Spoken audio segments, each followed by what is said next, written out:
Vijay uncle சேலத்தில் மாநாடு நடத்த 4ஆம் தேதி பெர்மிஷன் கேட்டிருக்காரு. ஆனால் அந்த பெர்மிஷனை மறுத்துட்டாங்க. இவர் ஏன் 4ஆம் தேதி கேட்டிருக்காருன்னா, அன்னைக்கு கார்த்திகை தீபம். ஸோ ரொம்ப முக்கியமான நாளுன்றதுனால பெர்மிஷன் கொடுக்க மாட்டாங்க. இதையே காரணமாக வச்சு ஆளுங்கட்சிகளை பார்த்து பயந்துருச்சு அப்படின்னு சொல்லிட்டு ஒரு பிம்பத்தை கிரியேட் பண்ணுவார். அப்படி இல்லைன்னா இங்கே பாருங்கள், நம்மளை அடுக்குறாங்க ஒடுக்குறாங்க, நம்மளுக்கு பர்மிஷனே கொடுக்க மாட்டாங்க, நம்ம ரொம்ப பாவம் விர்ச்சுவல் வாரியர்ஸை ஏவி விடுறது.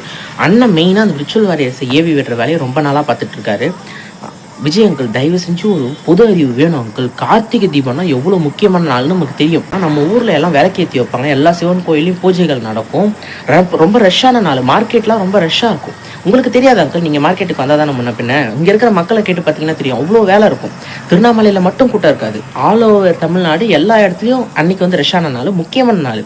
அப்படிப்பட்ட முக்கியமான நாளில் பர்மிஷன் கேட்டால் கொடுக்க மாட்டாங்க. இது உங்களுக்கு தெரிஞ்சு தான் கேட்டிருக்கீங்க. 2வது 6ஆம் தேதி பாபர் மசூதி இடிப்பு. என்ன அங்கிள், ஒரு பொது அறிவு வேணும் அங்கிள், தயவு செஞ்சு. அப்புறம் அங்கிள், இந்த மாநாட்டுக்காக தயவு செஞ்சு எவ்வளோ பேர் வருவாங்கன்ற டீட்டெயிலாக ஃபுல்லாக சொல்லுங்கள். அதாவது 10,000 பேர் வருவாங்கன்னு எஸ்டிமேட் பைத்தியக்காரத்தனமாக போடாமல் ஒரு 30,000 பேர் இல்லை 35,000 பேர்னு போடுங்க. அந்த அளவுக்கு கவர்மெண்ட் இடம் கொடுக்கல, இல்லை உங்களுக்கு பர்மிஷன் கொடுக்கணும்னா அப்போ வந்து கதறுங்க. இப்போ தயவு செஞ்சு எவ்வளோ பேர் வருவாங்கன்னு பர்மிஷன் ஒழுங்காக கொடுங்க அங்கிள். ஏன்னா மடத்தனமாக பண்ணிட்டு இருக்காதீங்க. நீங்கள் உடனே கவர்மெண்ட்டை பார்த்து கேட்பீங்க, எங்களுக்கு எவ்வளோ ஆள் வரும் உங்களுக்கு தெரியாதா அப்படின்னு சொல்லிட்டு. உங்களுக்கே ஃபஸ்ட்டு தெரியலன்னா கவர்மெண்ட்டுக்கு தெரியும். பைத்தியத்தகத்தனமாக பண்ணாதீங்க அங்கிள், தயவு செஞ்சு எவ்வளோ பேர் வருவாங்கன்ற டீட்டெயிலை கொடுத்துட்டு அப்புறமேட்டு என்ன வேணால் பண்ணுவேன்.